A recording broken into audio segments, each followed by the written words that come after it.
சிலர் பாருங்க, கையில வாட்ச் கட்டாம வெளிய எங்கேயும் வரவே மாட்டாங்க. அதுலயும் விதவிதமான வாட்ச் நெறைய வச்சிருப்பாங்க.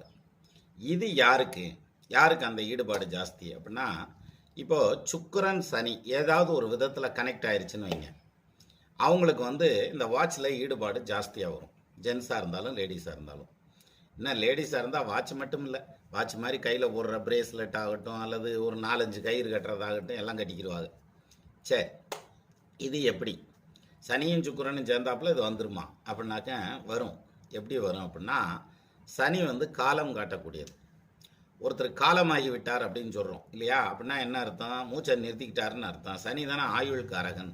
அப்போ அதை காலத்தை காட்டுறவர் சனி. அதனால தான் கெடியாரம் மெதுவா ஓடும் அது ஸ்பீட்ல. சரி. சுக்கிரன் ஆபரணத்தை குறிக்கக்கூடிய கிரகம். இது ரெண்டும் சேர்றப்ப காலம் காட்டும் அந்த கருவி அப்படிங்கிற மாதிரியான பாயிண்ட் வந்துடும். ஆனா பாருங்க, இந்த சுக்கிரன் சனி சேர்ந்திருக்கிறவங்க கையில வாட்ச் கட்டியிருப்பாங்க, ரைட்டு.